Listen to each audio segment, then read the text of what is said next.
Good morning. Please sit down.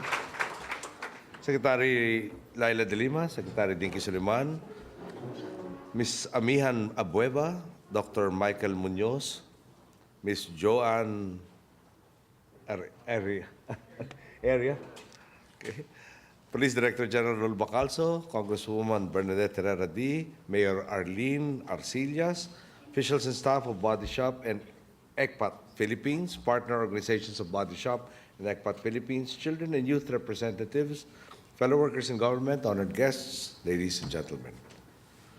It is becoming more common these days to come across startling accounts of human trafficking. We are hearing more accounts of girls at the age where they should be preparing for the JS proms or even younger, who are made to pose for pornographic material. There have also been news accounts of highly organized prostitution rings operating in a number of our own provinces. This is why I am here today to take a stand with all of you who have vowed for zero tolerance against sex trafficking and ultimately against human trafficking. I was presented with more than 400,000 signatures earlier from a wide range of sectors, from law enforcement to politics, from the academe to our senior citizens, all expressing their desire to have a Philippines and a world without human trafficking. I thank all of you for this commitment, and I likewise thank the Body Shop for their continued and earnest acts of corporate social responsibility, as well as the end of child prostitution, child pornography, and the trafficking of children for sexual purposes. For the unending crusade against the exploitation of children. Allow me to tell you today that the Philippines stands behind your advocacy. We are and we will continue to fulfill the implementation of the Anti-Trafficking in Persons Act to prevent human trafficking and to provide protection and services to those who have already been victimized. Through our faithful implementation of the law, we have already convicted 32 human traffickers in the span of a year, and we have filed cases against many more after a number of raids and rescue operations. The trafficking situation is getting a bit better here, and perhaps you do not even have to take my word for it.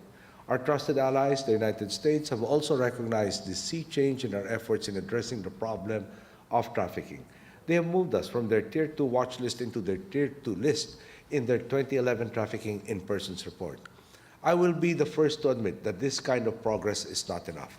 As long as our people can still be taken against their will to do work that they did not willfully choose, we will continue our fight against human trafficking. I assure all of you that we will not cease in our efforts and that the Philippines will put in extra hours to make certain that we comply with the minimum standards for the elimination of trafficking so that we may rise to another tier. But make no mistake about it. We are doing this not merely because we want to reap the benefits of an international designation. We are doing this primarily because human trafficking drowns the hopes of people all over the world. Child sex trafficking endangers the future of our children. It diminishes their capacity to dream. We are doing this because it is the right thing to do. We are doing this so that we can better ensure the safety and well-being of our children and our youth. And today, our confidence in doing what we are doing has grown even more, with the knowledge that more than 400,000 people also strongly believe that this is the right thing to do. Our administration is faced with seemingly endless challenges from many different sectors. And to be honest, it does get to be very difficult. But each time I see the Filipino people commit themselves to getting this country back to its rightful place in the sun, each time I see our teachers, our students, our religious leaders, and our youth standing together under the banner of solidarity, I regain my optimism and my energy. And this job becomes, if not a little, sometimes a lot easier. Each time I see the Filipino people fulfilling their own roles in making the Philippines a better place and in reaching what we collectively aspire for, I know that what this country can achieve may well be limitless. So let me say to all of you present here and to all of you who have signed this petition, may your commitment to your cause never waver, and may your efforts, combined with efforts of the government, of the private sector, and of the rest of the Filipino people, see us through to an extended period of daylight. And before I end, I was talking to Ms. Abueva earlier. We were discussing what is the situation in the country. Let me highlight a few things. Why are children, in particular, prone to being trafficked? And one has to look at the economic realities we face. We have roughly about 20% of our population living below the poverty line. So we are addressing that. The first priority, the first platform, part of my platform, deals with job generation. And we have been making significant inroads. The economy grew by 7.6% as measured by the GDP last year. And we expect that to be further improving. The 1.4 million jobs already generated, most of it came from the private sector already expressing confidence. So the economy is there, it's improving. We have security forces numbering 250,000. That is exactly the same number that we had in EDSA 25 years ago. We had 50 million in population then, we have 95 million now. The problems that are confronting us are really daunting. Somebody would say, why not increase the number of your security forces?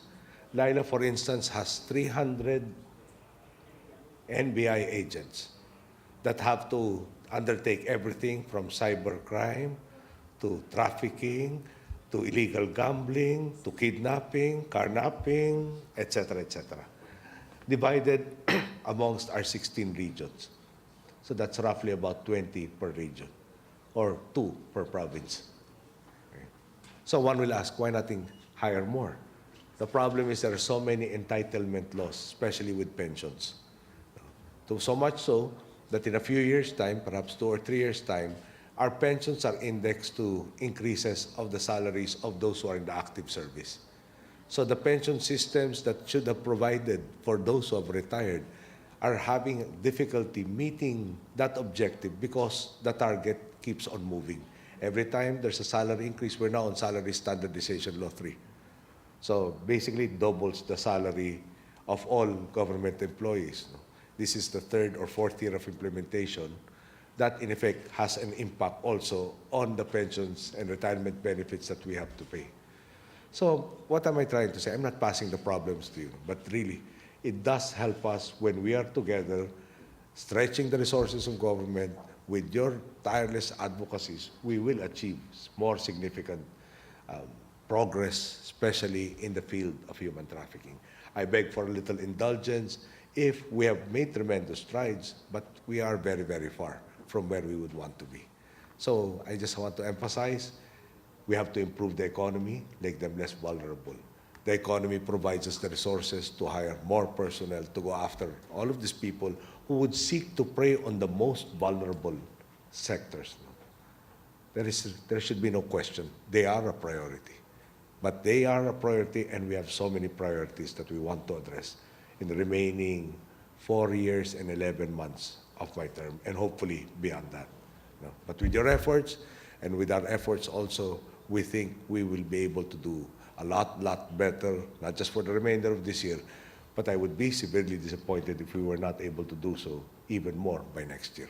Thank you. Good day.